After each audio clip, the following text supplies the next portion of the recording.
Well, hello, and good evening to you all. I hope you've had a very fun week so far because today's been very, very, very interesting to say the least. I thought, here's me probably going to, just look over some UKIP videos, bits and pieces now and again. We'll look over some nice old UKIP footage, a trip to the past, so to say. Trip to the past, as they say. But oh my, quite frankly, the beating that Dominic Raab just had in front of that parliamentary committee, oh my. Somebody call Amnesty International, because I'm sure there was a human rights abuse on there on Dominic Raab. He was taking an absolute beating, before them all. Ooh.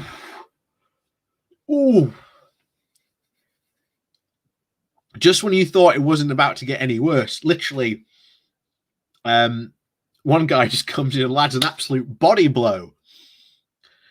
Raab saying that he doesn't understand the situation of Afghanistan, comparing it to the Suez crisis. Oh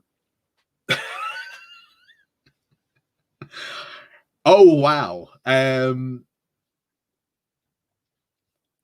Yeah. He took an absolute beating, but as he's saying in chat, he deserved it. He deserved absolute every single beating he took for that. Absolutely every single beating he could possibly take, he deserved that.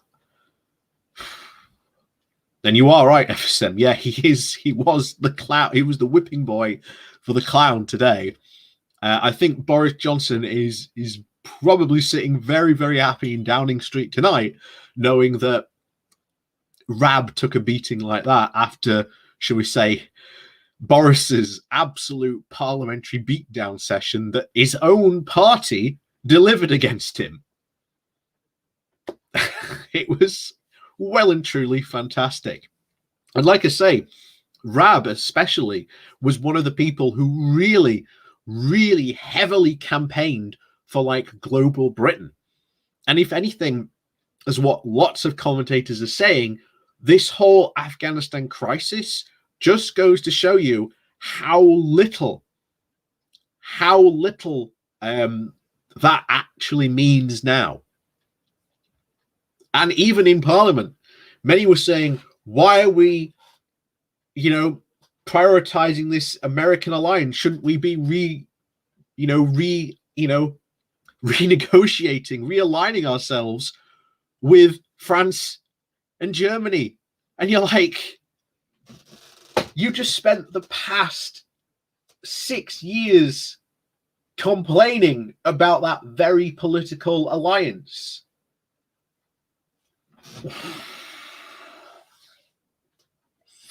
Yeah. It got crazy, but we're going to go over a quick Dominic Cummings tweet here, which is fascinating to say the least, and then we'll get into the Raab stuff. But before we do that, let's say hey to the people in chat. So, as we say, we've got FSM the dog, Christoph 8732. Good evening to you, Alexander. Good evening to you, dude. Good evening to you. That's all we've got so far. So if you are there watching, do say hi in chat. Like I say, the more the merrier. Please do remember to hit that like and share button while you're here. Like I say, let's get more people in chat. Let's get more people chatting. Cathal OG, good evening to you. So yeah, please do remember to hit those like and share buttons as well. Good evening from South Germany. That's where you are from. Excellent. Guten Abend, then, as they say in Germany. So let's get into this somewhat bizarre Dominic Cummings tweet before we jump into the Raab stuff. Because trust me, the Raab stuff is probably going to get pretty heavy, and then we're going to time travel Doctor Who style, and we're going to watch some old UKIP videos from about 10 years ago. Like FSM the dog said right at the very beginning, I really do like to torture myself. I really do like to torture myself. Chatty Rat, good evening to you. Good evening from Ireland. And Simon Carr, and good evening. Good evening to you. Well, excellent. Let's kick off then, shall we? So, like I said, first up, this Dominic Cummings tweet. Very interesting, as you will see. Econ 101. Opium Taliban. Few NGT meetings I ever had in number 10 were more brass-eye than listening to the Home Office plans for crackdowns and marketing campaigns, plus BJ's, that's Boris Johnson's desire to embarrass his cabinet staff over their own drug use.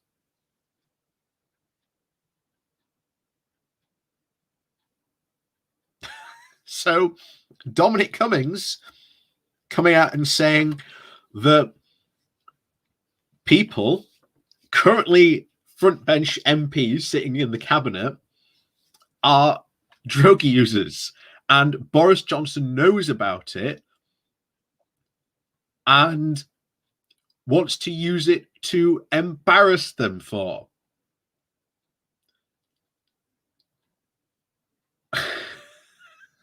Okay. It may be, it's not only just me, but a few weeks ago, there was a former MP, I think it was Nick Clegg, who came out. It might not be Nick Clegg, might have been someone else, I forget his name. But he came out and said, now that he's no longer an MP, his stance on marijuana has changed completely and that it should be legalized. Although, methinks that maybe they might be using, shall we say, the harder stuff, because I don't know about you, but having a Home Office briefing listening to Priti Patel, maybe that's how all the civil servants are getting through the Patel years. Maybe, who knows?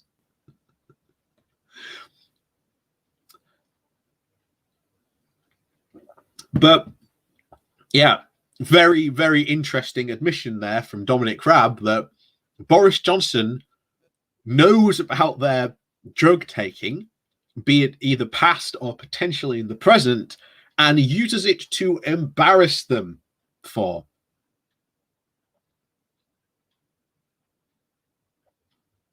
That's quite the interesting statement there from Dominic Cummings. How many, shall we say, drug users on the front benches do we think have, and who do we think uses? I almost certainly think that maybe the reason we saw Michael Gove raving it up in the club recently might be a reason why that happens. Could have been the reason. Who knows? We might never know. But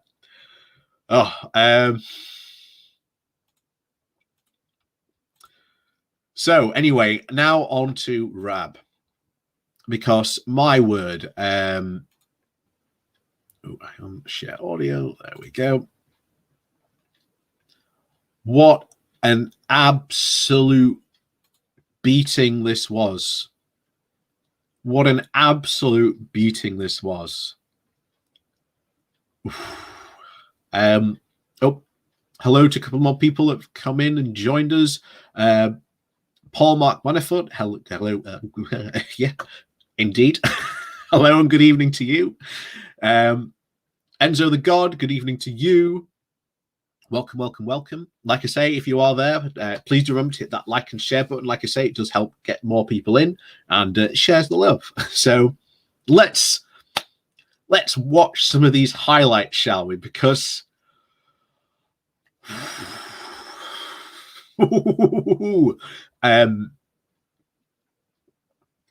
yeah, like I say, for those of you into MMA, or for those of you who with a weak constitution, you are about to see some absolute parliamentary throwdown here.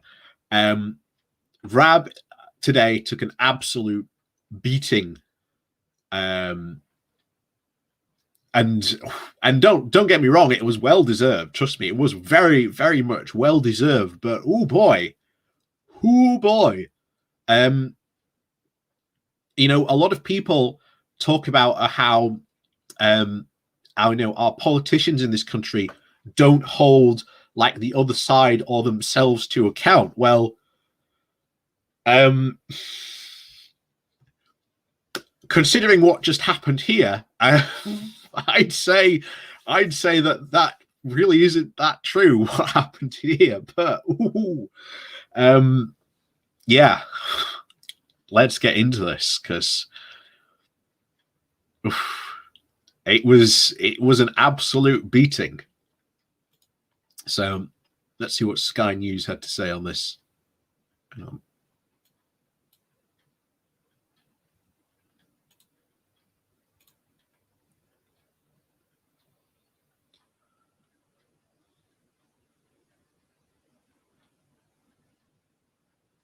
Oh no, it's not playing.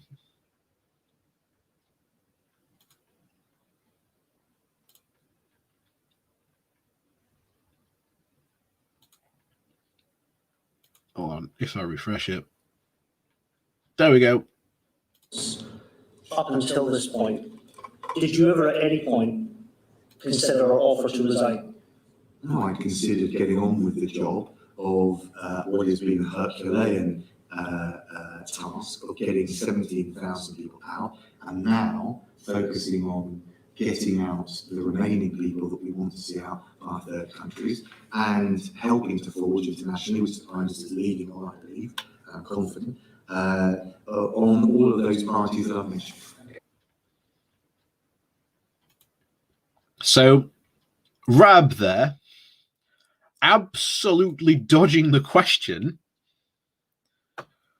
Absolutely dodging the question on whether he should resign or not.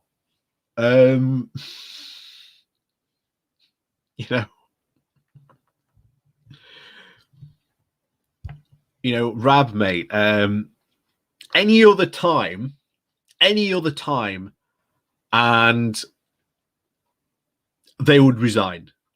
Like any other government. If this was David Cameron's government, he'd be gone. But under Bojo, it has pretty much been the norm that you can get away with anything, have whatever catastrophic disaster land on your watch, and it's fine. You don't have to resign.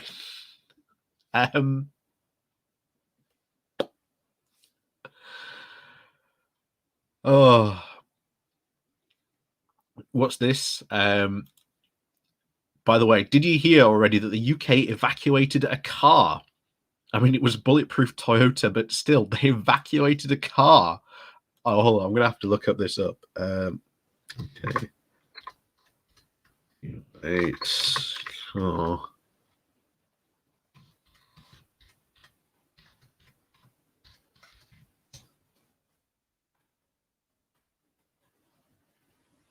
Yeah, here it is.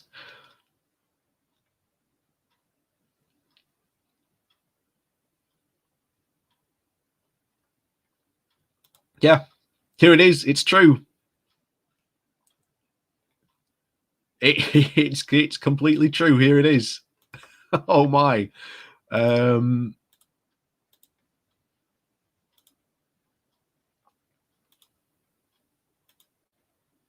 Here it is.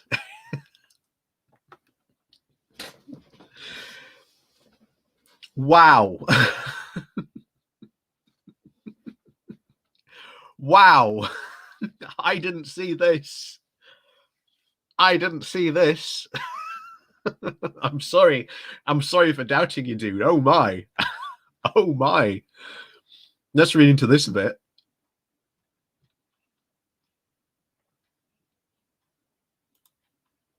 UK military officials have been accused of wasting space on evacuation planes after a car was pictured being airlifted out of Afghanistan. Broadcast footage shows a Toyota car on board a British aircraft surrounded by troops and evacuees as they prepared to take off from Kabul airport. Oh my. The image were broadcast amid fears that the US will not extend its 31st of August deadline evacuation Kabul, increasing the risk of some people being left behind. Britain is unlikely to remain a presence in Afghanistan once the US has left. Ben Wallace, the Defense Secretary, earlier insisted that he would prioritize the evacuation of people over pets and animals following claims that the evacuation of an animal charity was blocked. Paul Farthing, a former Royal Marine, founded the Noseday's animal shelter in Kabul, rescuing dogs, cats, and donkeys after serving with the British Army of Afghanistan in the mid-2000s. Since Kabul fell to the Taliban earlier this month, Mr. Farthing has become known as Pen, trying to be campaigning for all his staff and their families, as well as his 140 dogs and cats. Wow, to be evacuated out of the country in a plan he dubbed Operation Ark. By the way, this was absolutely dumb. I'm sorry, why on earth would you be trying to evacuate that many dogs and cats? And another thing that came out of this is that these 140 dogs and cats, once DEFRA starts checking them, if any of those dogs or cats have any illnesses or anything like that, they could all very well get destroyed. I mean, let's at least prioritize getting people out first. But again, that's a topic for another time, I think. Because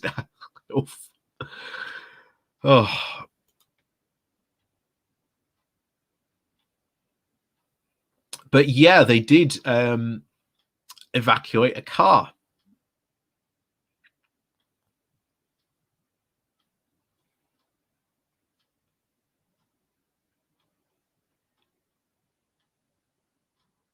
Yeah, they did rescue a car. Wow. Wow.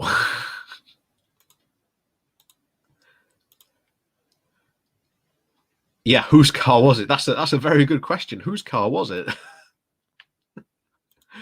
But oh my, let's get back to this. Let's get back to more jumping on Dominic Raab. So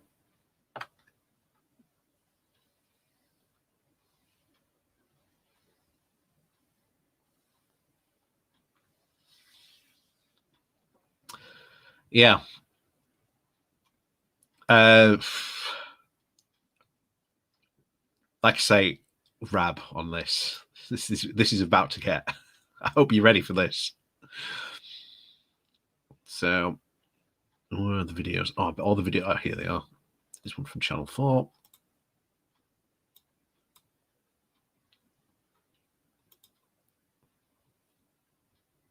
The central assessment that we were operating to, and it was certainly backed up by both the JIC and the military, is that most likely the central proposition was that given the troop withdrawal by the end of August, you would see a steady deterioration from that point, and that it was unlikely Kabul would fall this year.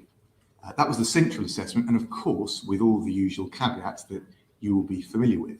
That doesn't mean we didn't do contingency planning or game out or test the other propositions. And just to be clear, that's something that was widely shared, that view. So why then, if they knew that this was such a critical time, why then, if they knew that it was such a critical time for the country, why on earth was he on holiday? And then it gets even worse because he went out and said that he couldn't leave because the sea was closed.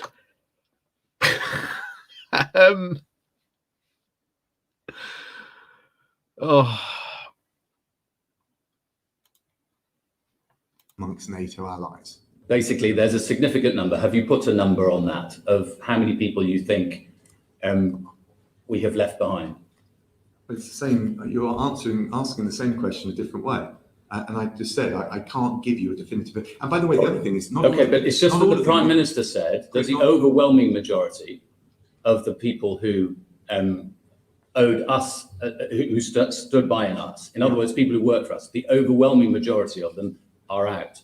Yeah. But if you're not confident of the numbers, how can the Prime Minister possibly know whether the overwhelming majority are out or not? I'm not confident with precision to be able to give you a set number, but I am confident that the Prime Minister's right that we've got the overwhelming number out. Okay. What our focus on. So what's the number then? Is how, given the facts on the ground, we get as many people to safety in a structured way. So what's generally what's the number then? Like we have the majority out. Okay, well, how many have you got out? How many of you were left behind? We don't know.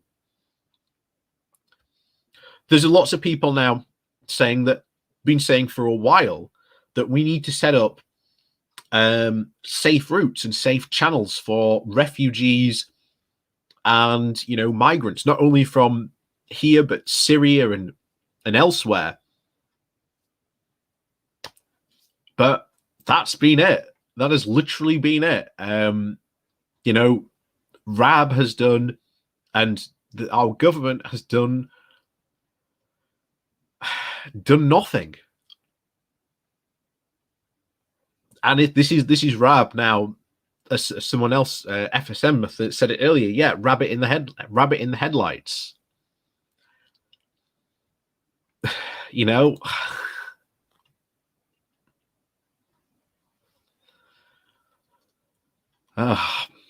This is just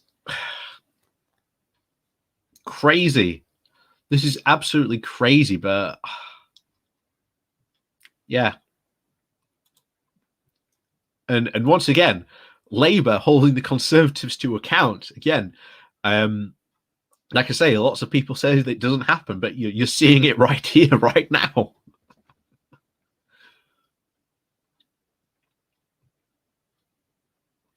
Yeah, you are right. Yeah, Raab was totally unprepared for the select committee. He couldn't choose not to remember the dates. The select committee should have told him the time.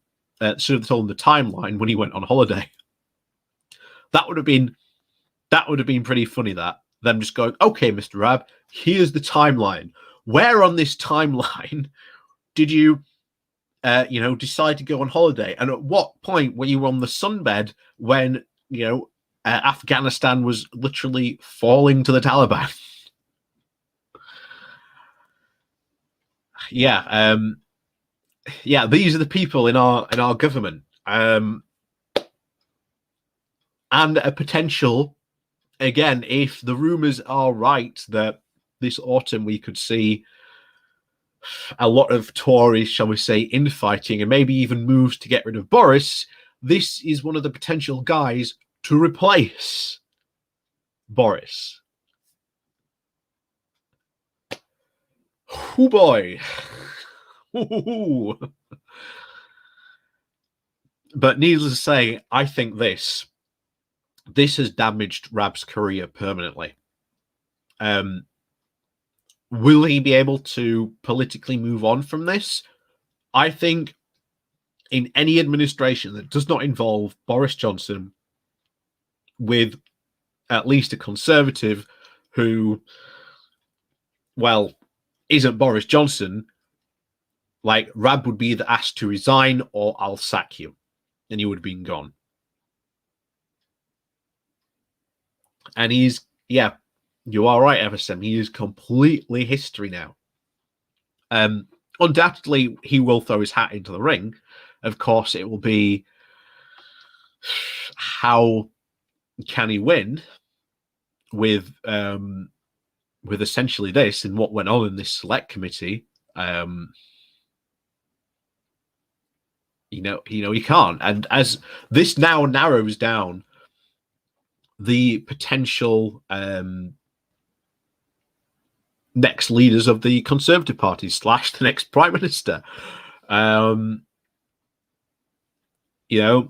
Like I say, it's going to be Sunak, Truss, or Priti Patel, or even Michael Gove. So it literally it has thinned down the numbers of trying to pick the potential successor.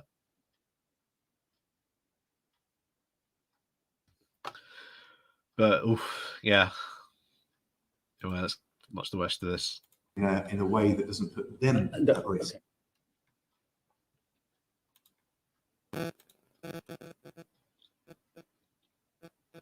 Yeah, this was quite funny as well earlier on.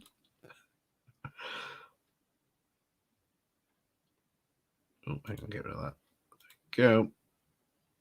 I've spoken to a lot of people in the last few weeks who are very keen that I should understand exactly what's been going on inside the Foreign Office and inside other elements of government.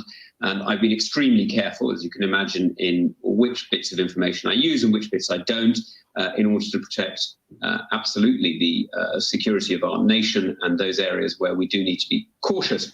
But I think in a war... It's shocking how we are constantly having reports that some of our biggest, most important offices, you know, the Home Office, Office for International Trade, the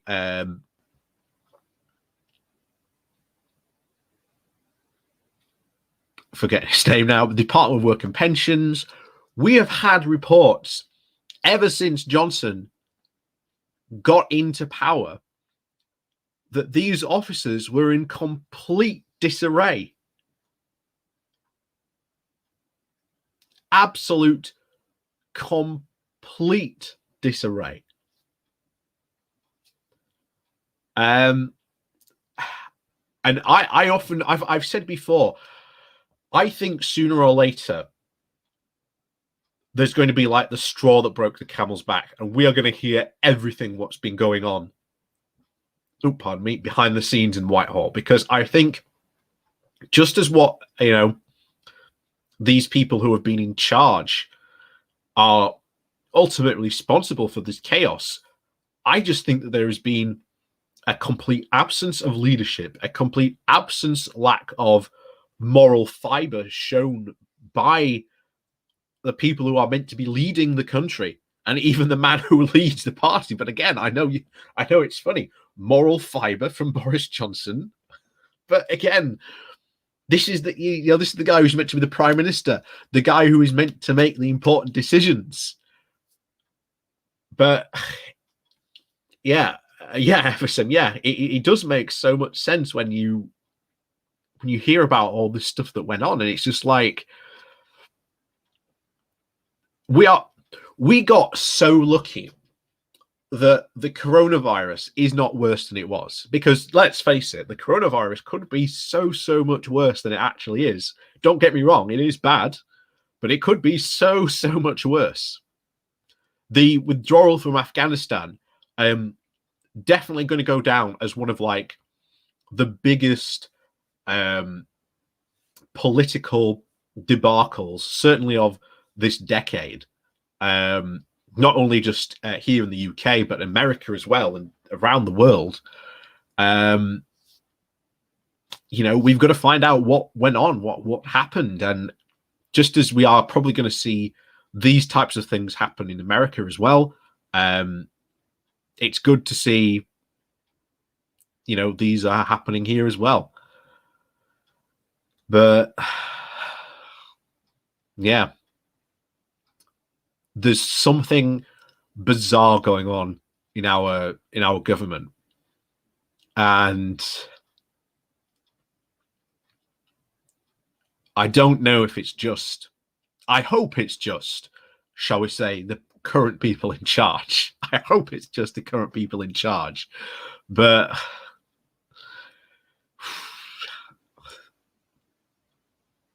sometimes you don't know.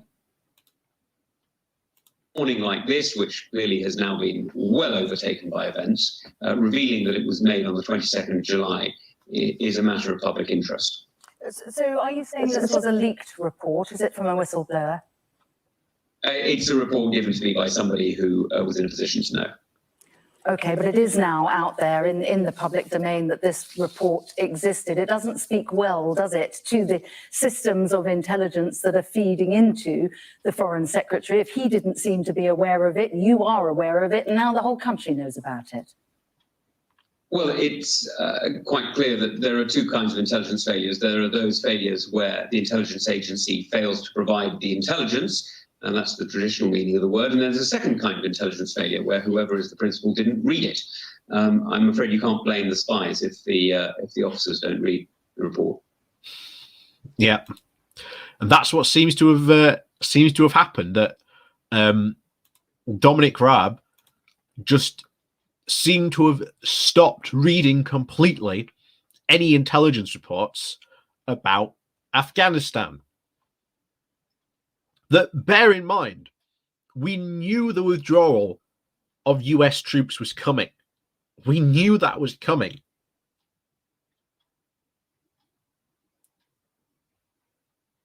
And yet, might think, maybe I need to read up on Afghanistan and make sure that nothing's bad can happen. Because remember, our troops are over there currently. You know, Dominic Raab does have a sort of responsibility for the troops' lives that are over there. So I'd want anyone who's in that position to at least be reading the intelligence reports on what could potentially happen. Now, of course, some of these intelligence reports got it completely wrong, saying that it might take like a year, for Afghanistan to fall. You know, of course, they got that wrong. But not reading the reports, not reacting to when the situation changed, it put people's lives in danger.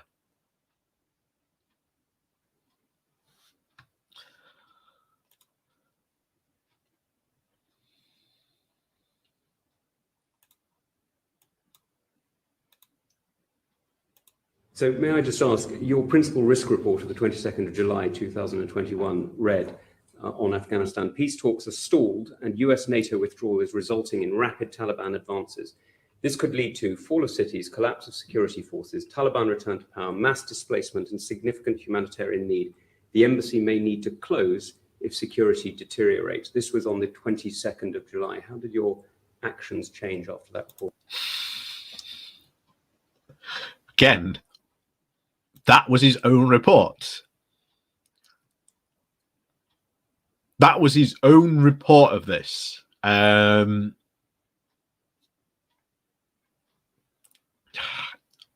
His answer doesn't get any better.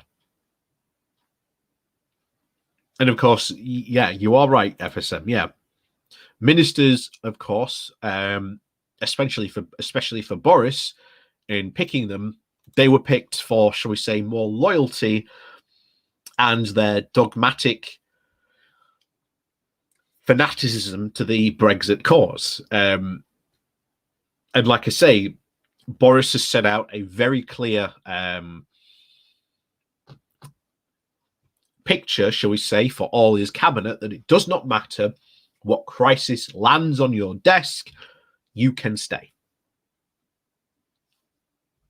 Doesn't set a very good example. Doesn't set a very good example at all. And sorry, the source of that? It's your principal risk report. There was some wishful thinking in some quarters internationally that the Biden administration would change or dramatically alter. And I always thought that... Wait.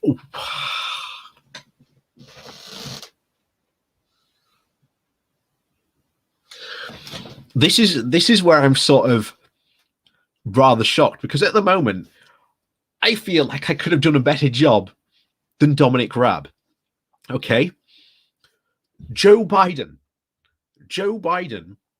even under the Obama administration, he was the only guy who was pushing for withdrawal from Afghanistan. He was the only guy in that administration who was pushing for a withdrawal. So the idea that a guy who has pushed for that, even during his presidential race, said, we need to leave Afghanistan, our mission there is done, we are sacrificing money and American lives. You know, the idea, the simple idea that he was going to change his mind,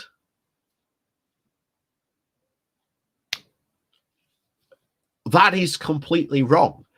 And again, as someone who is meant to be, you know, in this case, the Foreign Secretary here, Dominic Raab, not to be aware of that fact.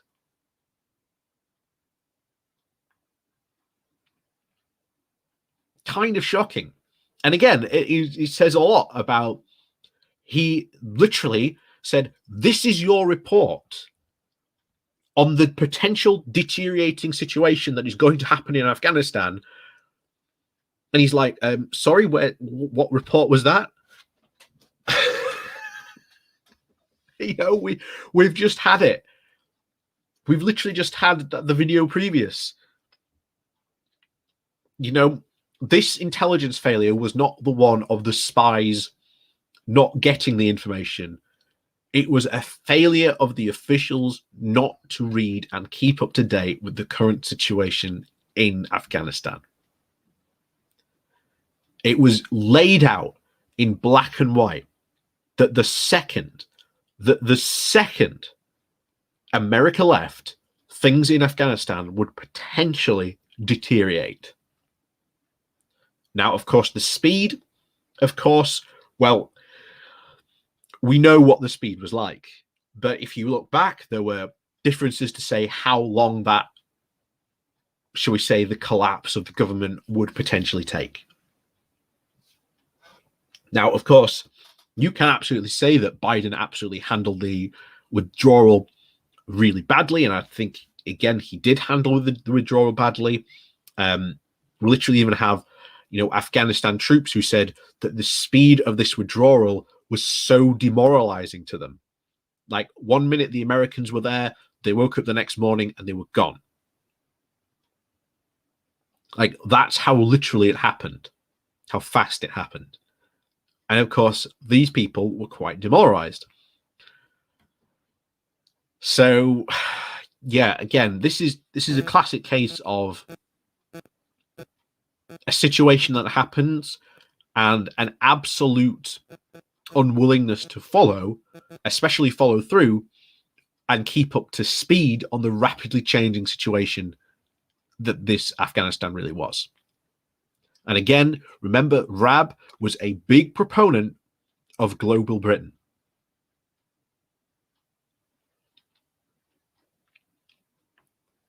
You'd think someone who was a big proponent in global Britain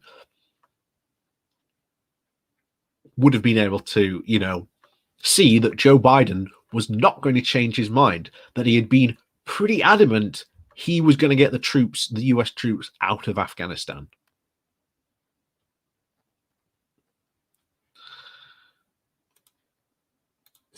And I think this is correct and accurate, and I discussed this with Karen Pierce, that the election campaign had baked in a broad, not exact consensus about some finality to this. Forgive me, I think with Biden, there was no question that he was going to leave. He's wanted to do that for 20. Yep. Thank you very much. Thank you very much.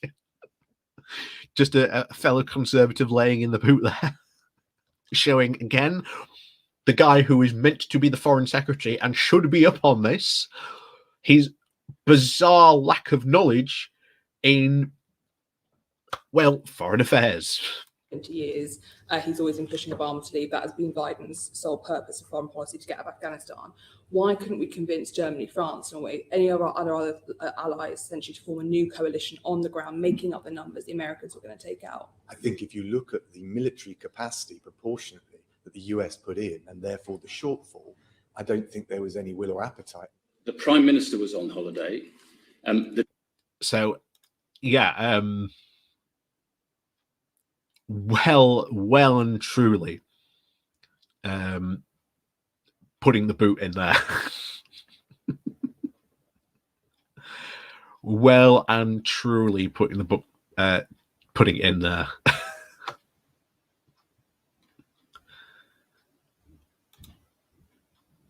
The Deputy Prime Minister, yourself, was on holiday, and as I understand it, the Permanent Under Secretary was on holiday, all three at the same time. And that's sort of shocking as well. That everyone was just on holiday. You know?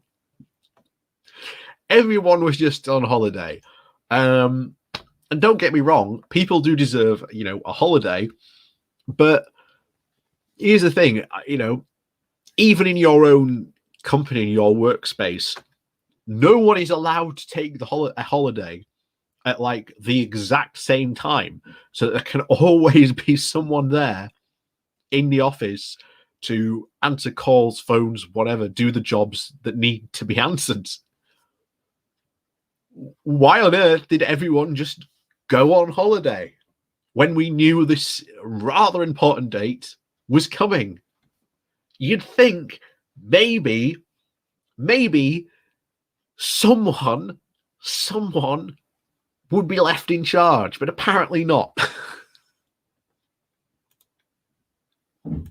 When British nationals were at risk, many people, thousands of people by your own estimation, who stood by us in a difficult time in Afghanistan were in peril of their lives, and there was still not a proper crisis centre up in place. Do you not see that it's important for British people to understand why you thought it was right to go on holiday? No, sorry, I'm afraid I don't agree with that analysis.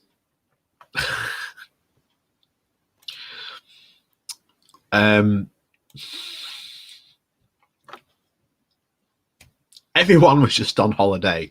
It's fine. As if that's an excuse to somehow excuse this absolute mess.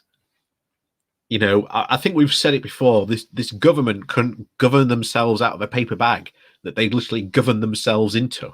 You know?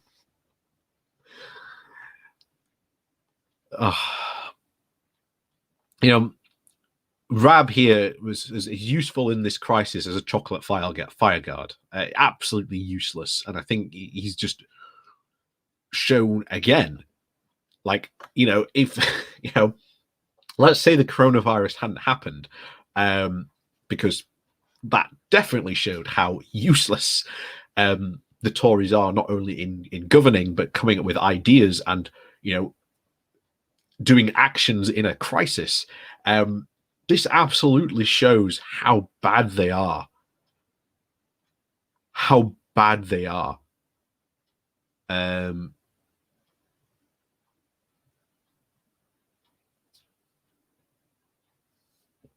know, this is absolutely, you know, an absolute terrible crisis. But again, that's the country that we live in.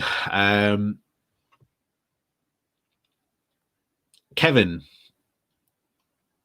welcome from Twitch. I have heard about that in Texas. That is absolutely an absolute nightmare. I completely agree with you, because if you were to now help someone get an abortion, anyone can sue you. And like I say, there's a $10,000 bounty. And it's not like, you know, moral support as well. So, you know, it is an absolute, yeah, like I say, some countries just have different weirder problems than other countries. I'm glad we don't have that problem in our country.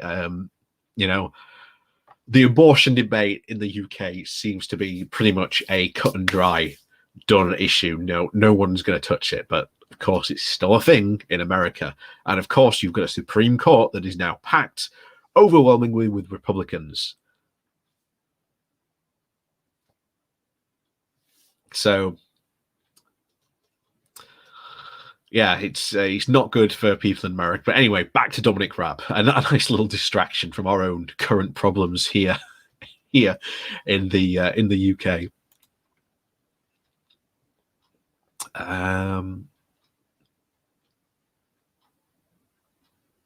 Oh my God! Even the Guido Fawkes got in here. Oh, here's one. So our shadow foreign secretary, Lisa Nadley, steps in. I think it defies belief, frankly, that at this stage, after everything that we've seen unfold, Britain weakened in the world, reliant on the Taliban for the safe passage of our own citizens, with thousands still stranded in Afghanistan and the chaos that we've witnessed over recent weeks, that the Foreign Secretary turned up to the committee today completely unprepared and unable to answer basic questions and showing not a shred of humility. I had expected that this would be the moment where he would turn up with some kind of plan about what happens to those who are left behind. Instead, he couldn't even give us a basic assessment of how many British nationals are still in the country. And when he was... Yeah, like I say, I am still flabbergasted that Raab is still in his position. I am shocked, and we'll definitely see tomorrow. Tomorrow will be the big day, because if the Conservative backbenchers really push, and I mean really push, and put some serious pressure on Boris, which they are very capable of doing, if they put some serious pressure on, say, Raab must go, I think Raab will end up going. Will he see the week out? Will this be like the time where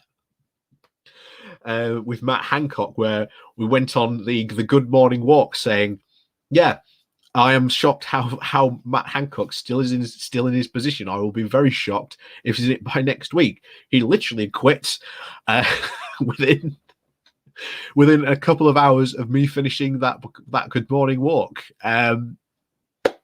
Like I say, who knows? Maybe with enough pressure.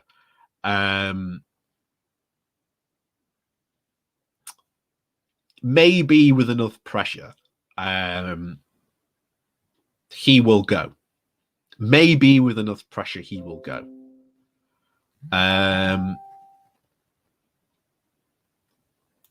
But again, we're going to have to wait and see what happens on this front.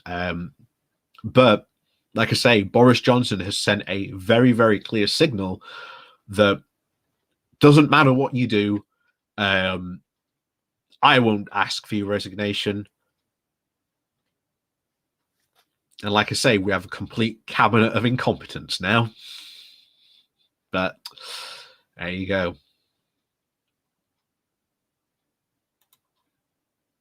Was presented with a report by his own department, which showed that the situation in Afghanistan was rapidly deteriorating, and it was known about on the 22nd of July, and all military leave in the MOD was cancelled the following day. He was asked why didn't he put in place any of the basic steps in order to expedite the evacuation of those who were left behind, and he just simply couldn't answer the question. This is because he just didn't know. He was an idiot. He was completely incompetent in his job. Like I say, he didn't listen to anyone. He didn't even go and like seek advice.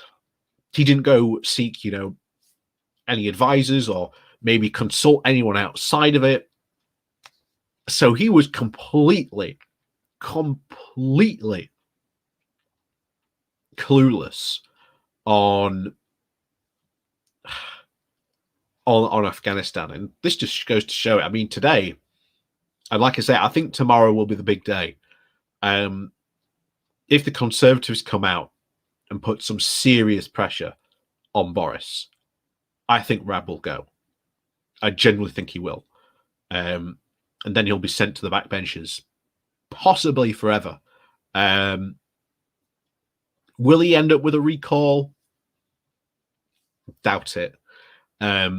Like I say, there's people pushing for a recall for Matt Hancock, but that hasn't happened yet. So Matt Hancock's not fighting for his political life at the moment, and probably Raab won't either. But that will probably end up with him back on the backbenches. Will his political career be done and over? Doubt it. Like I say, I think he'll throw his hat into the ring, but to be honest, this will stop him. Because the question will come up, how will you handle yourself in a crisis? He'll throw out some very quaint, palpable soundbite or something, and then they'll go, well, just look at how you handled Afghanistan, you know? And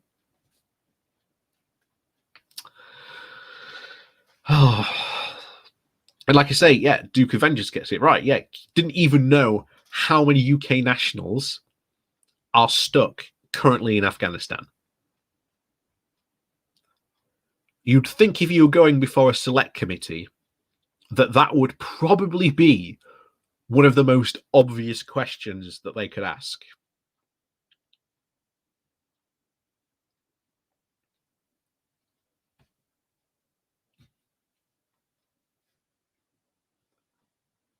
But there you go. It's a real low point for this government. We knew that the Foreign Secretary was a weak link in a very weak chain, but today he absolutely proved it. Yep. Weak link in a very, very weak chain. You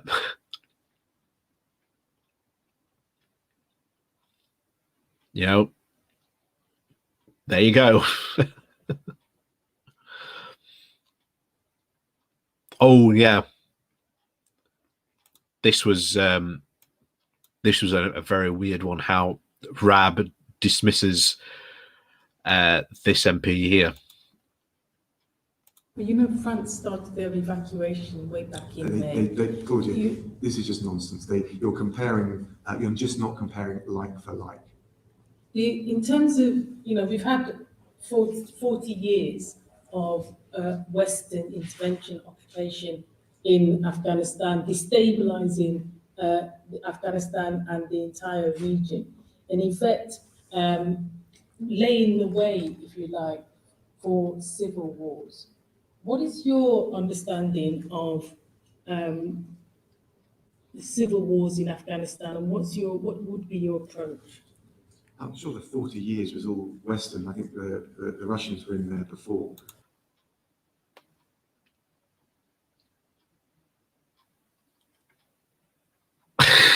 Okay.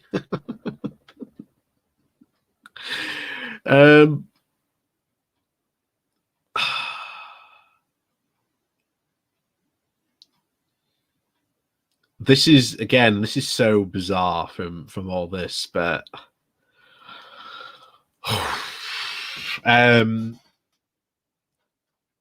yeah, this is. I don't know what to say to this on this, because again, this is a very simple question. Again, talking to someone about what is at least your knowledge on the situation here, and he's completely, you know, trying to throw curveballs, trying not to answer. And you are right, yeah. Who was arming Afghans during that time? You are right there.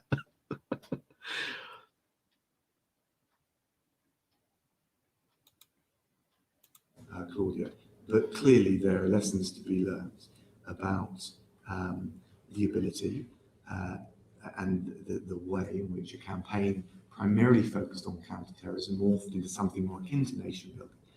We don't want to give up our ideals, our ambition, our attachment to liberal democracy and open societies, but we do need, as Tom has mentioned, I think I've picked up on a couple of times now, to reconcile our ends with our means to deliver them, particularly, of course, in a wider global context where power has become more widely dispersed with the rise of the East.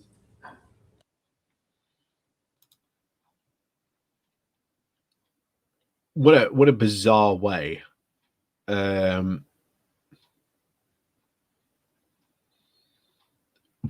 Again, what a bizarre answer to that question you gave there.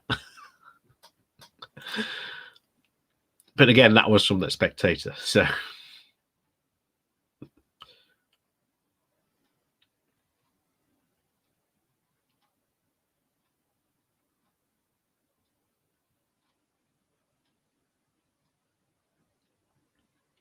fact, this is an interesting one. So in 2009, the then Foreign Secretary, David Miliband, asked 2 Afghan ministers how long the government forces would last following an Allied withdrawal. 24 hours, they replied. Looks like they got it exactly right. 2 years ago, during his tenure as Foreign Secretary, David Miliband was making small talk with 2 Afghan ministers. While waiting for the dinner to be served in the British ambassador's residence in Kabul, he asked how long, he asked innocently, did they expect their government forces to remain in power in Helmand after our military withdrawal? 24 hours, came the reply. With those short words accompanying by a very inconsistent grin, the absurdity of our Afghan misadventures was summed up. Billions of pounds spent, thousands of lives lost, and all we're doing is making the same mistakes as all those others who thought they could tame this fractious nation. You know, France started their evacuation. So, ever so, again, we knew this was coming, and that this withdrawal could be like dominoes, that this could come very quickly, very fast. So you'd think maybe somewhere sitting in the Foreign Office there might be a plan, and I wouldn't be surprised if in the coming days it turns out there was a worst case scenario plan that was not followed. I would not be surprised at all if in the coming days it came out that there was a worst case scenario plan and that it was not followed. I would not be surprised at all.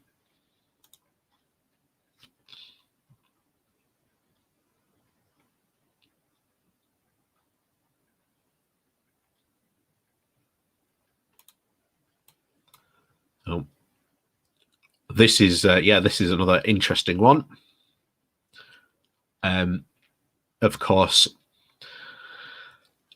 last night there was some revelations that apparently that Afghans were instructed to go to the Abbey Gate by British officials despite the imminent bomb threat, of course, which led to a lot of death, which definitely needs looking into.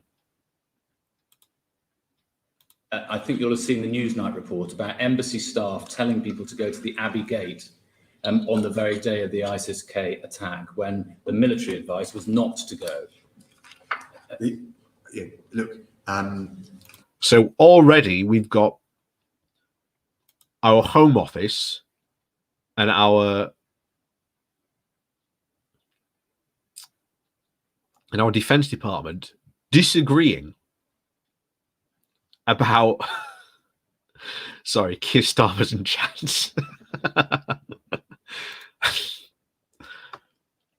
As they do.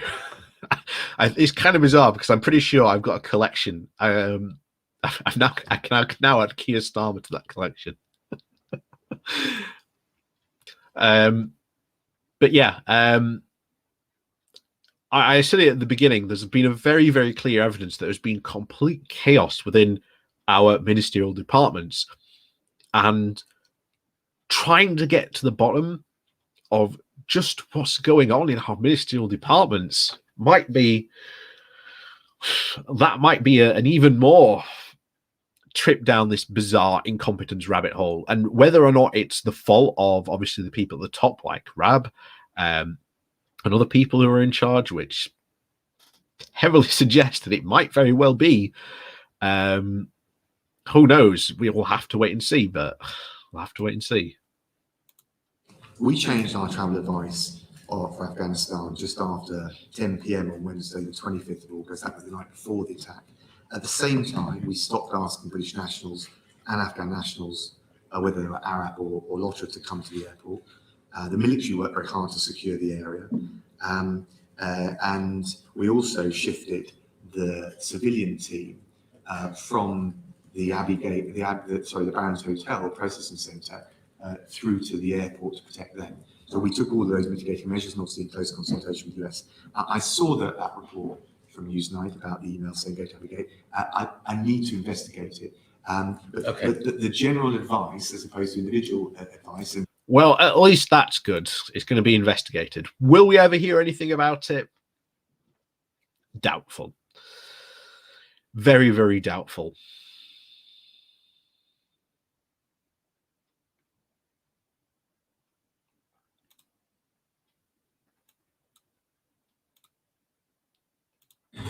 My point is this: the central assessment that we were operating to, and it was certainly backed up by both the JIC and the military, is that most likely, the central proposition was that given the troop withdrawal by the end of August, you would see a steady deterioration from that point, and that it was unlikely Kabul would fall. That's not the case at all. We've just had other people say that is the vastly different position. Again, Raab here did not seem to know a single thing about what would happen in this. Oh, I missed a donation. Michael Smith, thoughts on the current UKIP leader? I didn't even know UKIP had a current leader. But I know there is meant to be a new one, but I haven't paid him any attention.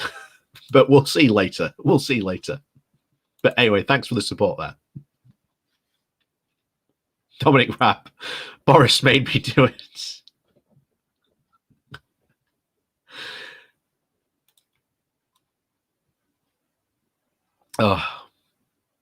This year.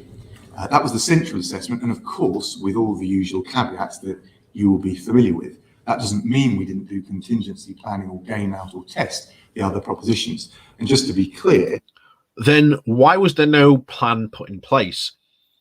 We had reports of French and German special forces working together, going out beyond Kabul into Afghanistan to get out key interpreters and people who had worked with NATO forces.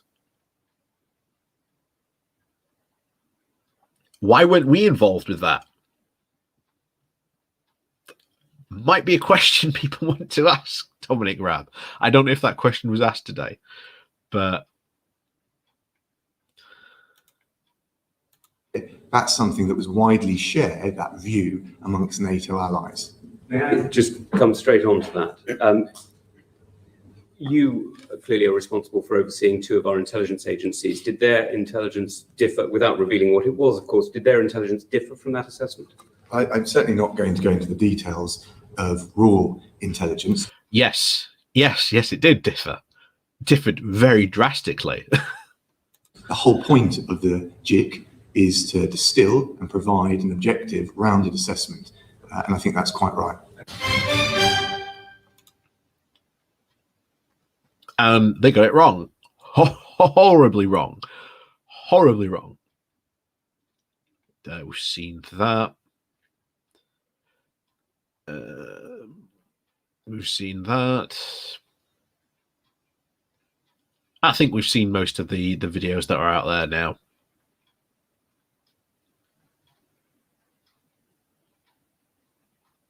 Oh, here we are. Another one that Dominic Raab should probably resign his position, but of course he won't. Of course, like I say, Boris has set a very, very clear example to all of his cabinet that it doesn't matter what crisis you do, doesn't matter how badly you handle something, you could completely, drop the cake on the floor, doesn't matter, you won't have to resign over it.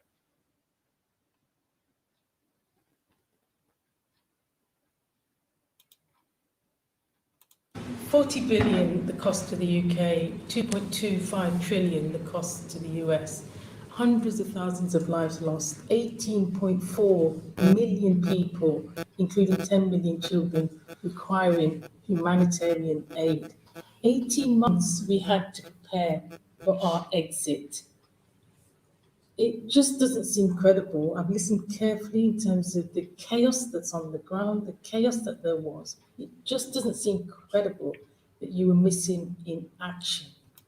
Yep, I completely agree. Why on earth would you be on holiday knowing that this is going to happen?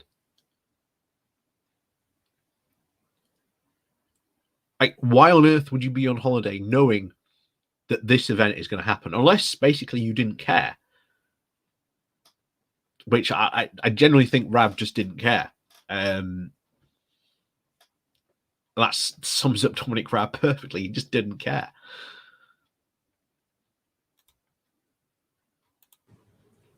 Are you the person to take us forward? And will you now again consider your position? Look, I understand. Like I say, consider his position. Doesn't have to consider his position. He wants to remain in position so that he can potentially take over from Boris. That's why most of the people in the front bench are still there, despite their continuing cavalcade of omnishambles that they continue to present to us.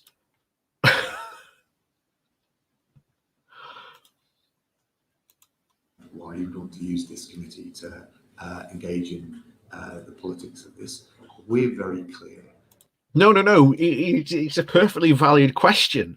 After all this, after this entire debacle where, again, the book should have stopped with either you or the Prime Minister, what went wrong? You were very clearly not doing your job properly. So why should you not be considering your position? Why should you potentially not be resigning over this? Because this is an absolute classic case of, again, roll back the clock. Under May's government, you know, if Theresa May was in charge and it was her cabinet, I think her foreign secretary would have resigned. But then again, oh my word. Oh my word.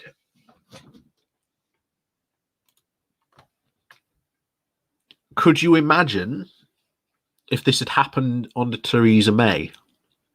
Do you know who would be sitting where Dominic Raab is sitting right now?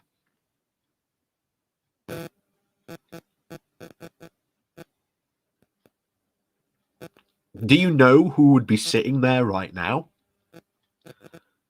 I'll give you a hint. He is like the current Prime Minister.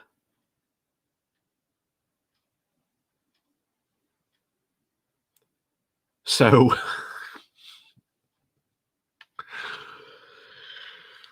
this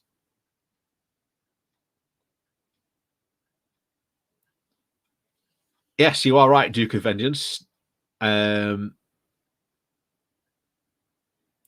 It was indeed Boris Johnson. If this Afghanistan withdrawal had happened, potentially under Theresa May,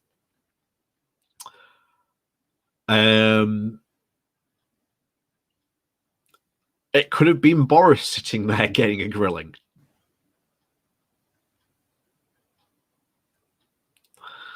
So I'll tell you what, we've missed out on that. We've missed out on that potential multiversal scenario, although I'm pretty sure in one multiverse, there is probably me sat there watching Boris Johnson being asked these questions and flubbing his way, probably even worse than Raab is, through all these questions.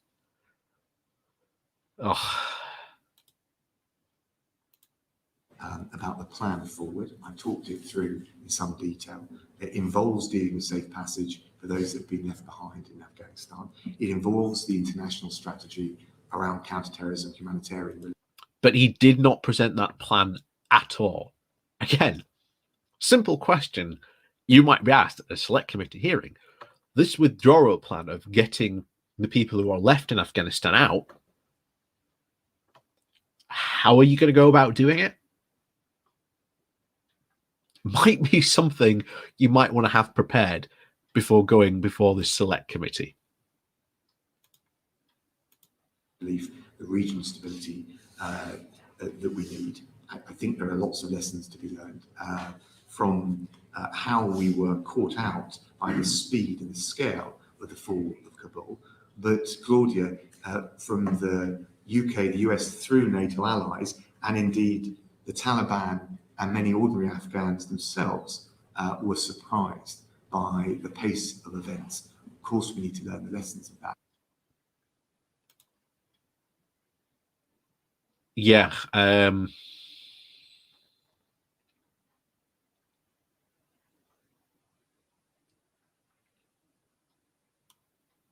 Yeah. This is the one, the final one. I hoped there would be a video of it, but this was the final exchange that was. So the final final exchange was Tugendhat says, the Afghanistan pullout is the single biggest foreign policy disaster since Suez, because it has exposed the weakness in our alliances and our stance. Unsurprisingly, Raab rejects, saying, I struggle with the Suez analogy, but he neither declares it a success.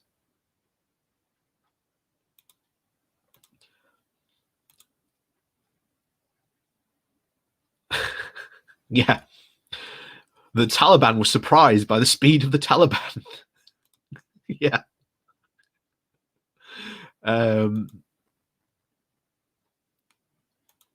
Yeah, absolutely, truly shocking there. But anyway.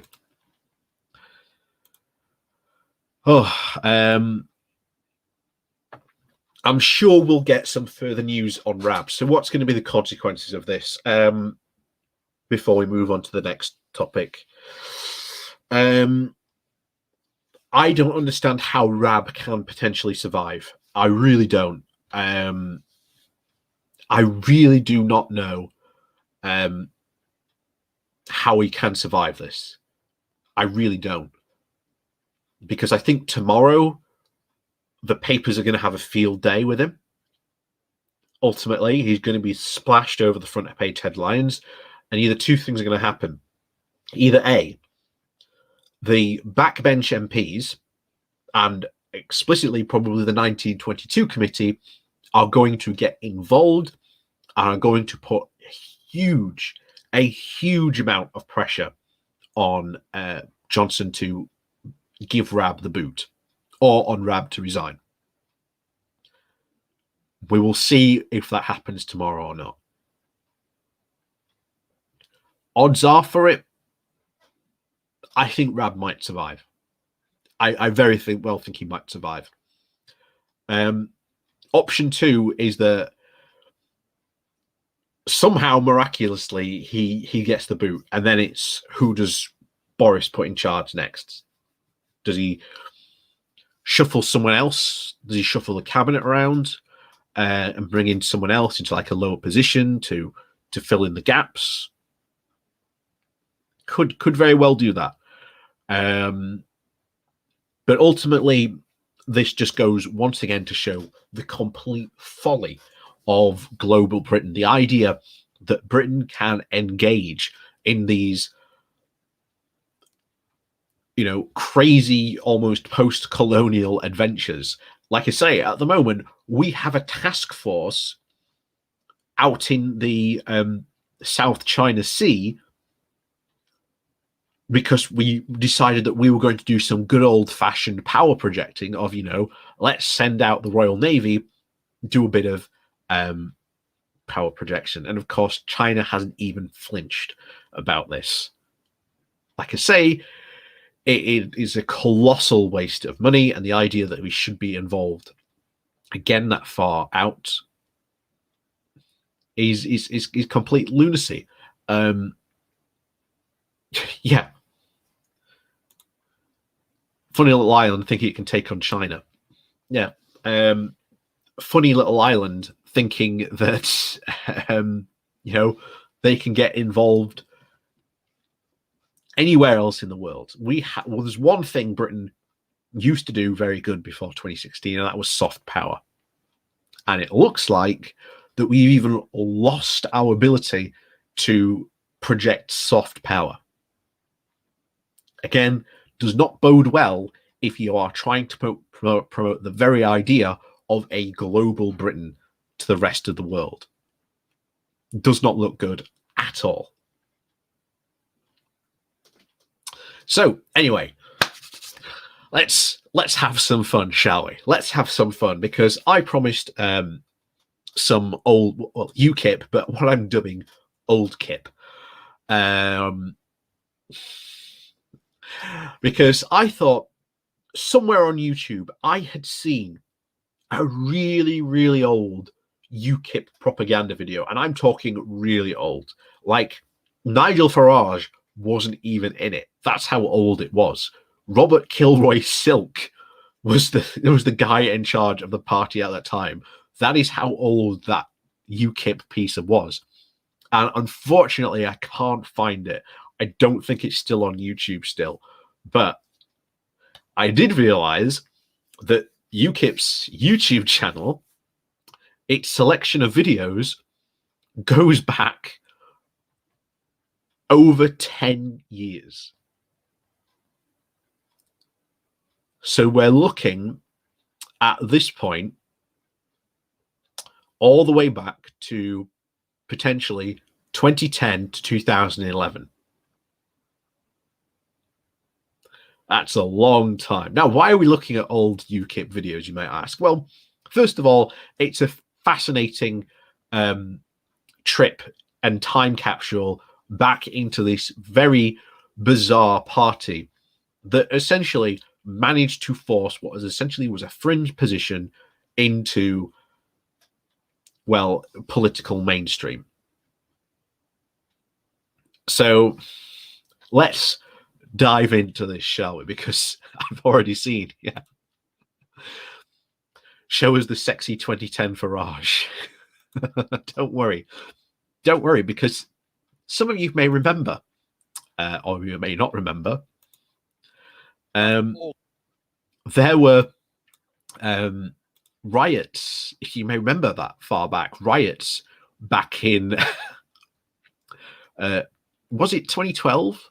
Yeah, it was. Hang on, what was it? Yeah, 2011. These riots happened. And Nigel here has something to say about these about these riots. So let's see what he's got to say on these riots.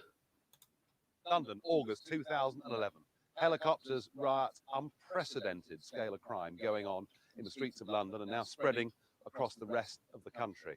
It's not an exaggeration to say that this is the most frightening sort of civil disorder. It didn't exactly spread completely across the country. From what memory serves, it was London, Manchester. There was some riots, and I think Birmingham as well, from what I remember. But that was about roughly it. They didn't spread nationwide in every, town and city across the country like Nigel is making out here. And of course, I'm potentially sure he's about to tell us why these riots happened. Oh my word. Shows. No one wants to see that.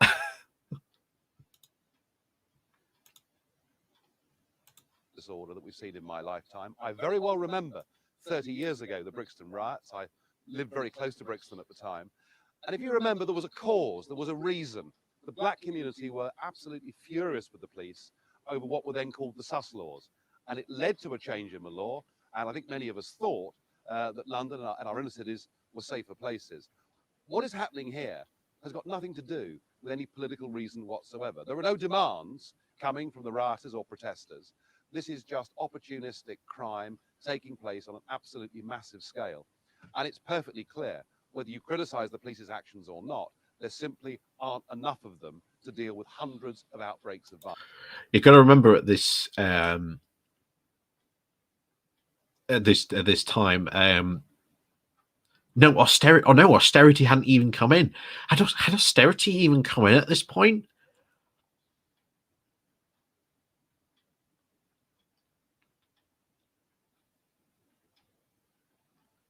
Had austerity even come in at this point? I can't remember. I genuinely can't remember now. But Farage going, there aren't enough police. Again, classic UKIP, by the way. Let's just say what the Conservatives are saying, except go further. Of course, the Conservatives were about to drastically cut police numbers. Violence. There are today millions of Londoners who are literally terrified, scared to leave their houses, scared to go to work, and even more afraid of what tonight may bring. Now, I've always been a great libertarian. I don't want the state to interfere too much in our lives. I hate the fact that we're photographed and recorded wherever we go. But frankly, to protect the innocent majority, the government needs to take radical action and take it today. We have got to put the army on the streets to allow the police to be able to get on with their job and to protect those people from what may occur. Whether COBRA, the committee that is meeting today with the Prime Minister, have got the courage to do that or not. So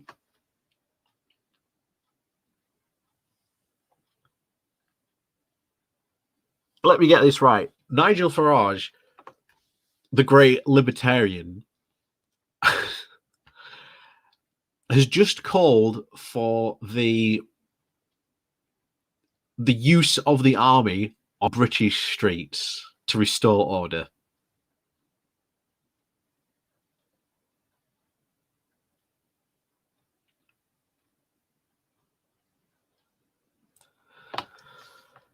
Well, I did say you're going to get some classic Nigel Farage, so I've at least fulfilled that mandate to you.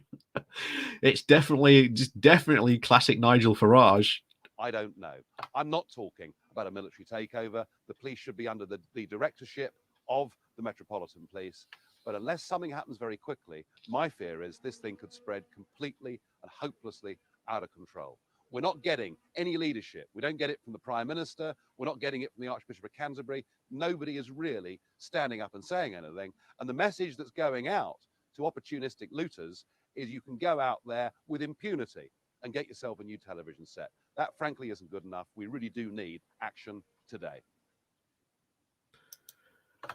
So that is, again, completely wrong. Like I say, the police did indeed act. And of course, one of the, if you remember that far back, a lot of the police were very heavily criticized for not being harsh enough with the rioters. You know? So again, Nigel Farage calling for, the army to be thrown out onto the streets.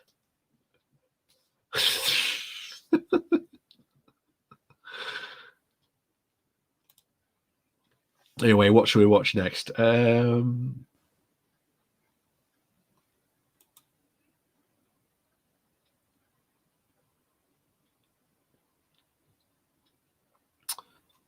see, what's this? Episode 1, UKIP.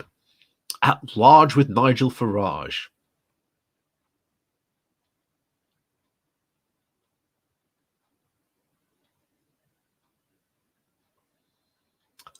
This could be interesting. This could be interesting.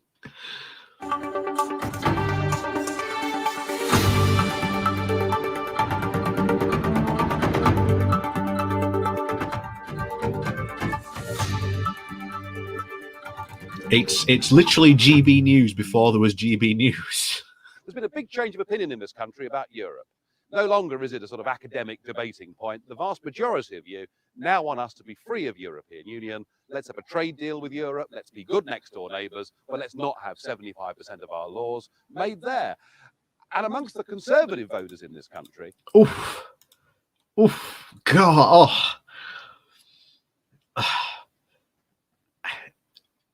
I can feel the nostalgia. I can literally feel the nostalgia. I can literally feel the nostalgia. Yeah. GB News early pilot episodes. It is. It really does. Really does feel like it. It really does. Something like 80% of you think we shouldn't be part of the European Union. And yet you've been going on in local elections, in general elections, and in many cases still in European elections, voting for a Conservative Party, hoping that once David got to power, just wait till David gets in, I've been told by many of you, that it'll all be sorted out, because this, after all, was the man who wrote in the Sun newspaper, I give you this cast iron guarantee that if I'm Prime Minister, you'll get a referendum on your future. Well, I'm afraid Mr. Cameron has let you down like a cheap pair of braces, because he's just... Oh, dear. Like I say, this is 2011 Nigel Farage.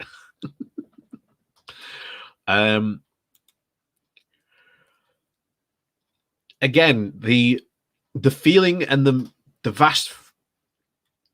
people who are in control of the Conservative Party were far more moderates when it came to the issue of the European Union, which basically was, we do not mind being in the European Union.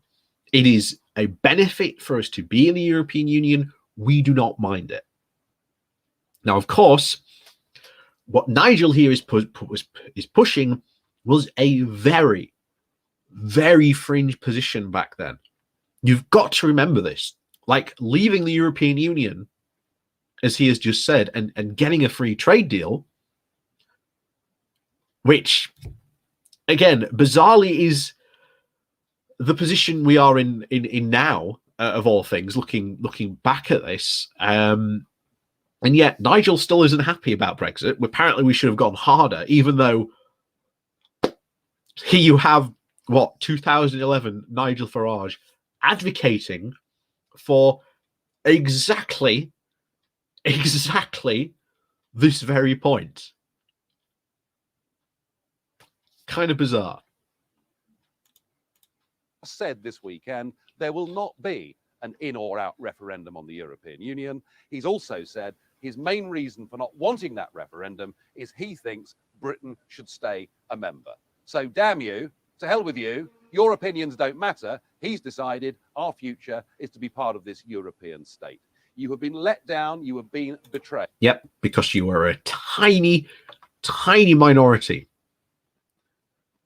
And unfortunately, like I say, UKIP really started to worry the Conservatives, especially the more moderate Conservatives who were in very, very swing seats or some very fringe seats where they had to compete with UKIP, who were taking between about 10 to 12% of their votes, which was, let's face it, was quite a big number for them to be losing. That's ultimately what happened. That's ultimately why the referendum was called, because they got scared of UKIP. And David Cameron got forced into taking this referendum. And here we are today. Brexit is not going well. Brexit is not going well at all, despite how many Brexiteers would like to say that. The only party that is standing up and saying, look, we think Britain would be far better off outside of all of this, but most importantly, it's what you think that matters, that this must be put to a referendum. It's UKIP. We're the only people saying it. When a young activist from Oxfordshire wrote to Mr. Cameron last week, he responded by saying there'd been a referendum on this back in 1975, and therefore it was a settled issue. The lady that wrote the letter wasn't even born in 1975. You have to be 54 years of age or older to have voted in that referendum. Most of us have never been given the opportunity. The only way Mr. Cameron and the Conservative Party will give us a referendum in this country is if UKIP becomes so strong and so powerful that we make sure there can't be a Conservative administration again unless we get that referendum. So, and there you have it. there you have it. You have the exact position of what UKIP did. It acted as took a very, very fringe position because no one cared about Europe until about 2015, where we got the migrant crisis, and then Nigel Farage and co ramped up massively the fear of immigrants, which had been, by the way, that wasn't new for UKIP. That was not new for UKIP back in like 2015. They'd been doing that all along. It's just that the new migrant crisis from Syria gave them a massive opportunity to push for that. Not only that, but the success in the European Parliament elections got essentially the Conservatives so worried about the next general election, they said we have to have this referendum. And they should have never, ever been so worried because, as I said before, the European parliamentary elections were so poorly represented. Like, people never voted for them. There was literally, the turnout was like less than 30%. Like, the UK public did not go and vote in the EU parliamentary elections. But UKIP knew that if they could get people up and motivated to vote in these elections, they could actually have a very sizable majority. And that's what they did. And you literally have Nigel Farage literally right here in this very, very video laying out the very reason he wants to leave. Or what he would essentially take UKIP to go on and do. And answer, you ask, again, a very genuine question. Does anyone actually think Nigel Farage actually believes what he says? Like I say, I think Nigel Farage, like most of the UK Brexiteers, is a complete free market fundamentalist. And to him, the EU and the regulations, which again help to govern the single market, were an absolute affront. An absolute affront to his very notion and idea. Now, that's why he wants out. Now, his, again, eventual dog whistling about immigrants and, raising, the height and hate and fear against immigrants, does he actually believe that? It's questionable. It was certainly a means to an end for him. Let's not put it past him. That was certainly a means to an end for him to use that as eventually, it was the 2015 migrant crisis that eventually drove, the Conservative need, and of course, combined with that previous,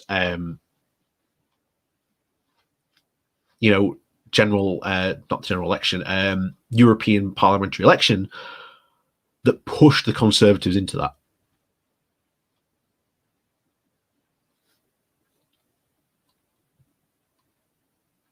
And yeah, again, you're also right. Yeah, Farage understands that his job to put forward the furthest political far-right position. Again, Nigel Farage has been very open in the past, saying that he wanted to push the Conservative Party back from being what he had said had become more moderate and more centrist under David Cameron, and he wanted to push them back further right.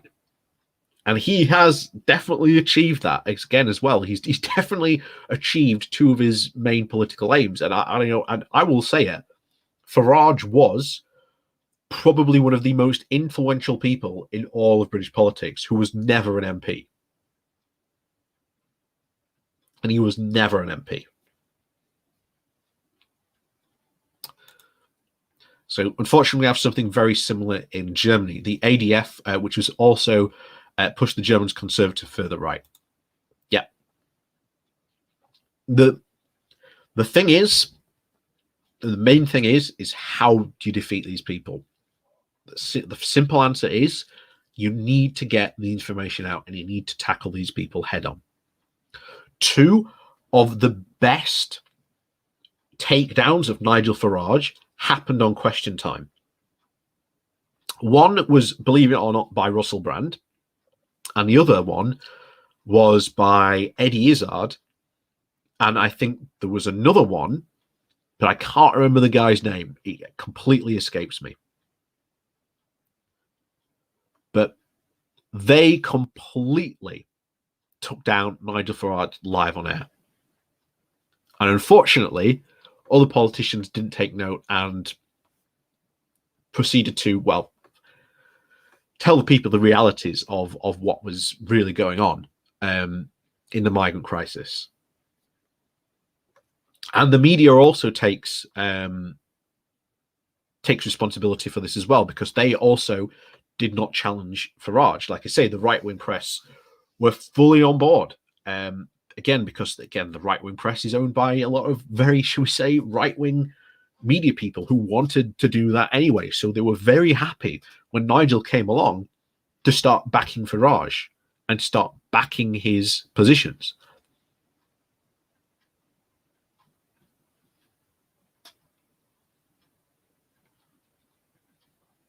So continue So this. it's time really to forget about traditional tribal links to a party, put country before party, support UKIP, join us, help us, back us, and we'll get that referendum.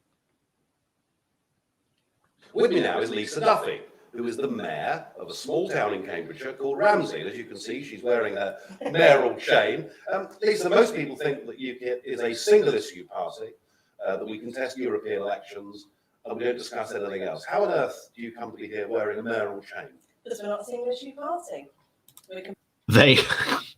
They were a single-issue party. The thing is, what Nigel Farage, when he did come into UKIP, was he basically took whatever the Conservative manifesto was at the time and just went, right, what is the further right position of this?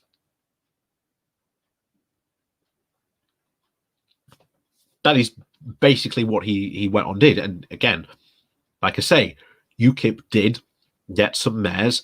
It did get some councillors in.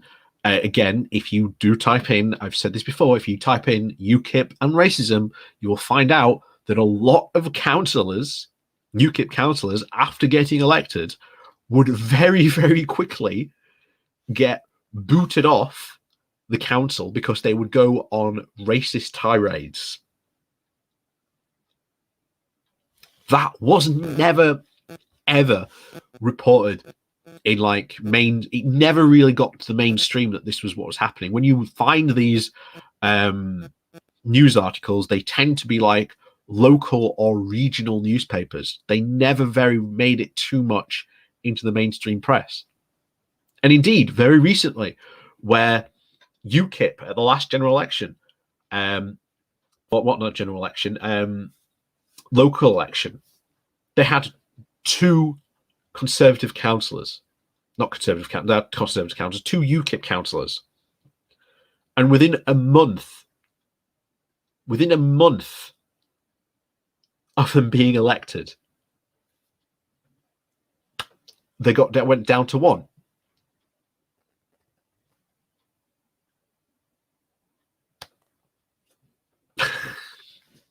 Happened every single time.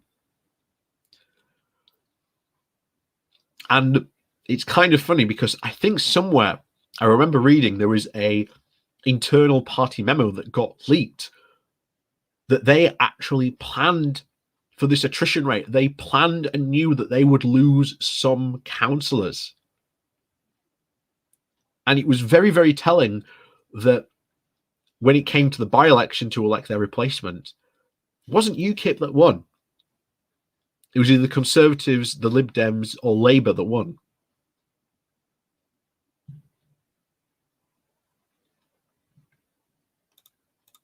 Completely relevant at local level, and we live and breathe localism. So you've got Conservatives out there shouting localism, localism, but UKIP are delivering it.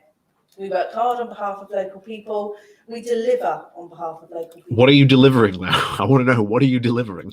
So we are relevant, and 353,000 people also agreed with us. Yeah, I mean, this perhaps surprises people that in the local elections across England, a lot of people did turn out and vote UKIP. But just give us a sense of what our foothold is in local government in Cambridgeshire. It is about listening and working hard on behalf of local people. So if their issue is the gritting, we go out and grit the paths and we make it happen for them. If it's housing, if it's to do with the graveyards, parks, green spaces, we work there for them. Dog muck. You know, we're there, we're making it happen. And how many councillors do you have then? We have 9 on our town council. Wow. So we have the majority on there. We could have. Yeah, you are right there as well. They were very much a pressure valve for the far right of the loony Tory voters. And again, it has been said a lot recently. It has been said a lot recently that the current Tory party has literally become UKIP in all but name. That is literally what has happened. They've fallen to UKIP syndrome. And like I say, post-pandemic, I did a video today about the challenges that the economy faces going forward post-pandemic, and that we need new answers to the new questions, the problems the pandemic has posed. And I'll tell you now, the current Conservative Party does not want to provide any serious answers. Does not want to provide any serious answers to any of this. Taken all of the seats, but we chose not to because we thought it was good to have a mixture of new and old. And you've also got a base in district and county council as well. We have 2 districts. We believe in local binding referenda. Yeah. We believe in zero tolerance on crime. We believe on low taxes, small government. So, I've got a budget. Low taxes, small government. Because that's worked out really well for us. Anyway, we'll see what else there is. Let's see what else.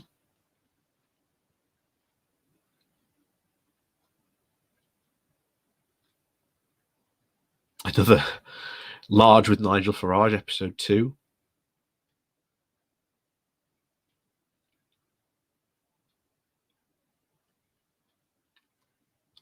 Another EU, 9 years ago, the EU referendum motion debate that happened.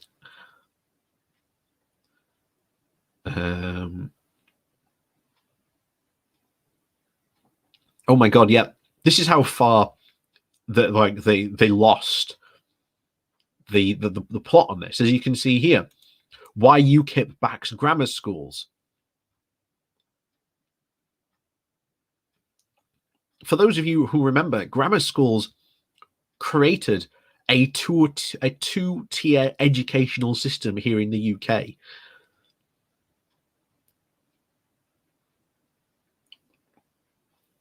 Like, the grammar school systems did not have a very good reputation here in the UK, and us changing to a single form of this, changing away from that system, improved our education.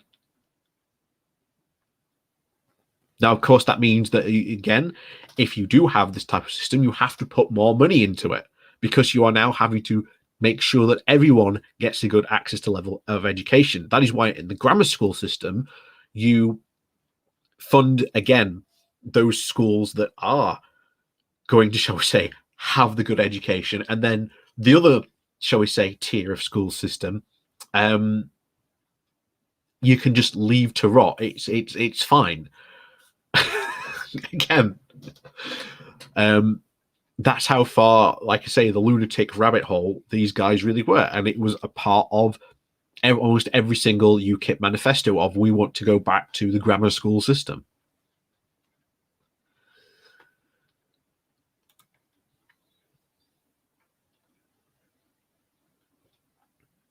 What's this, Professor Tim Cognan on Skegness, or in Skegness? Of course, pushing for an English Parliament. HS2, wow, you can see how, oh my, EU brainwashing. EU brainwashing, right, we're going to watch this one. Oh my. We don't need no education. I'm going to have to be very careful there because I didn't realize there was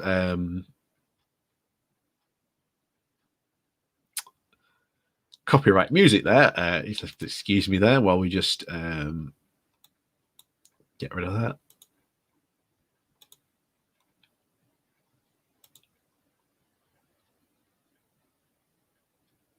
Oh, and I can't put subtitles on.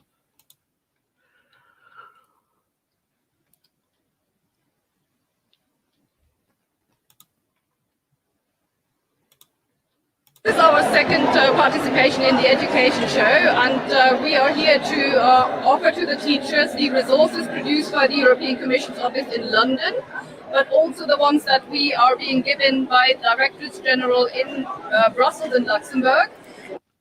Okay, what they are complaining about here was that essentially kids were being taught, or might be taught, about the European Union. We can't have people actually learning what the European Union actually does and why it's of a benefit to us. Can't have that. Of course, the law that they are citing was about the teachings of political opinion in education. They were not pushing political opinions of the European Union. They were teaching kids, this is what the European Union is, this is what it does. Again, useful information, maybe to know, maybe to have. So again, hardly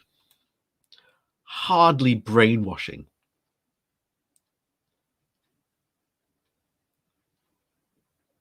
Again, hardly brainwashing, like they're saying there.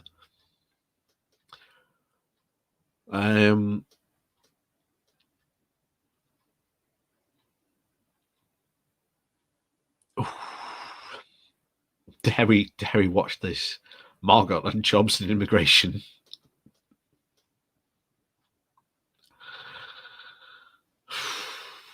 Deary me.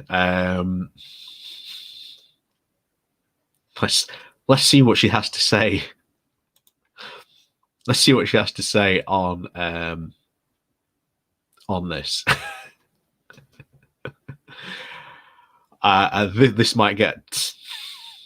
This might get quite spicy very quickly. But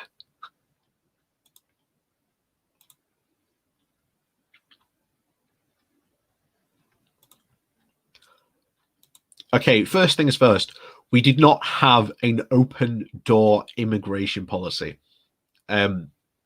Certainly the immigration policy now in place is probably like the harshest immigration policy we have had in decades, which is going to cause huge economic problems for us. But that's, again, another topic for another time. But to say essentially that Britain had an open door immigration, again, there are studies that show that, again, us being in the EU and having freedom of movement, which is what they're really complaining about, did not affect the British public, either working class, middle class, or upper class. But again, didn't really affect them at all. Again, didn't affect any of the people in the UK. Immigration here in Corby, in East Northamptonshire, is a real problem. It started really vigorously. For 13 years, the Labour government left the front door of this country wide open. Oh Christ! Do you remember going back that far and remembering those arguments against the Labour Party back in the end, like the end of the Brown years? Like, Labour has an open door immigration policy. No, there wasn't an open door immigration policy. There was an immigration. You had to go through a system. And again, it's not like the Conservatives changed that system when they got in. That system remained there. They didn't make it harder or anything like that. So it's not like it changed, but... The coalitions certainly have never closed it. They can't, because whilst we remain in the EU, immigration is always going to be an enormous problem here. And it's specifically hard in Corby, East Northamptonshire, because there are a few jobs, and those jobs are being siphoned away by Eastern European workers that, by the way, will work on the minimum wage. And of course, many of them have these jobs settled before they even come to this country. So the agencies that are here are not allowing the local workforce necessarily to get those jobs. There literally might not be the workforce available in Corby to be able to fulfill all the necessary things in this area.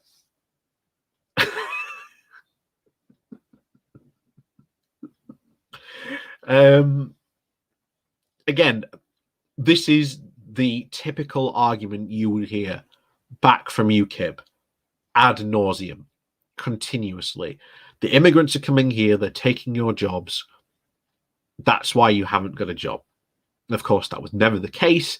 The real reason was because, again, especially in the north and other, again, post-industrial towns, was there's just been a lack of investment. And this goes all the way back to the 80s under Margaret Thatcher.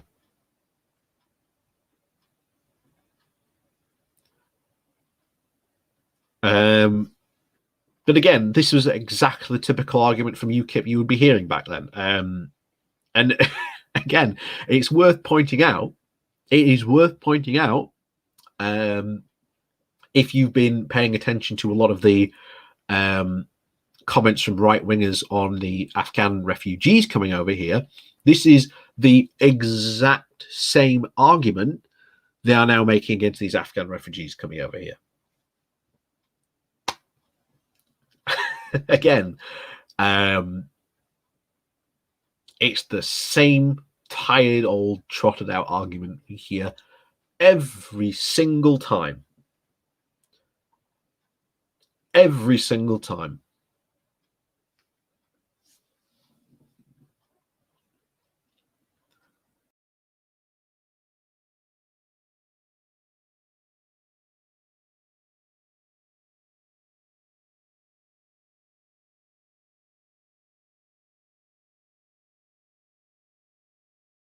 Hang on, yes, I pressed the wrong button there. I pressed the wrong button there completely on that. Yeah, forgive me on that one. But yeah, that is the exact same argument we would hear time after time after time after time.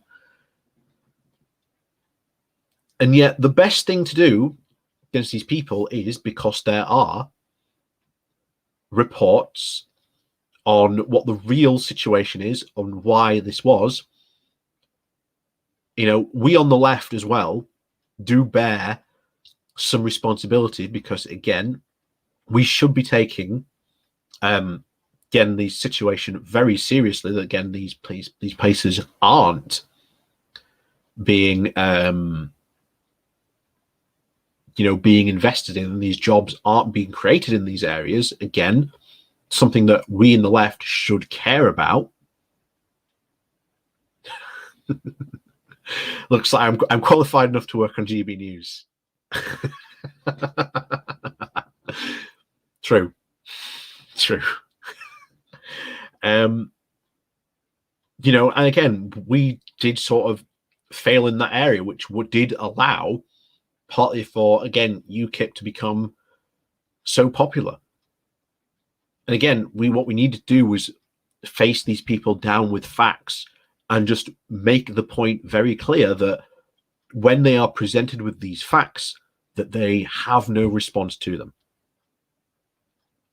The biggest argument against Nigel Farage constantly appearing on Question Time,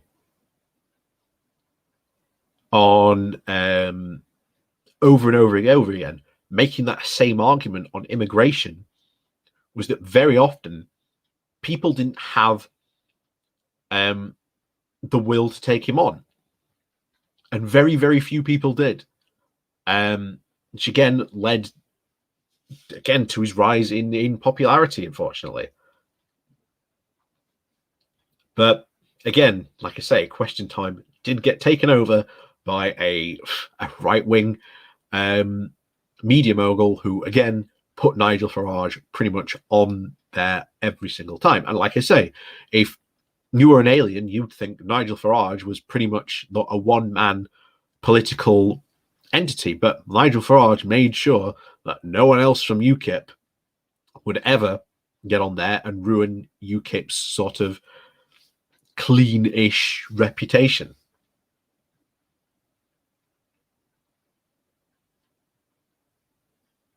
Like I say, you would never see Margaret Packer here appearing in the Margaret Parker. You would never see Margaret Margaret Parker here appearing on Question Time. It would never appear.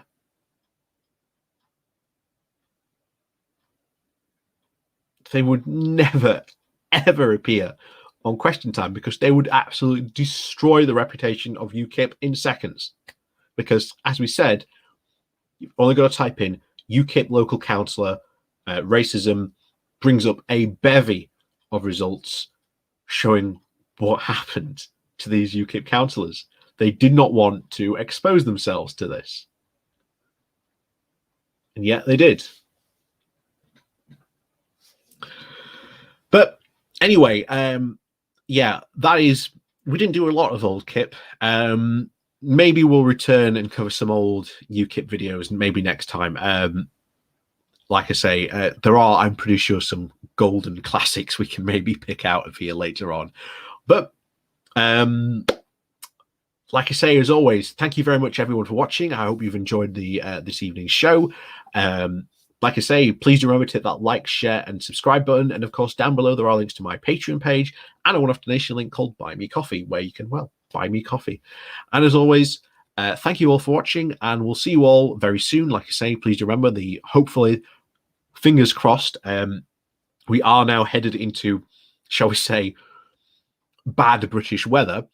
So this pretty much does call into question of whether we will actually be outside in, shall we say, the Good Morning Walk. But if not, I will definitely see you on Saturday. Hopefully we shall have some more pony antics, as we always do. And of course, we will see you all next time. So as always, thanks for watching, and we'll see you very soon.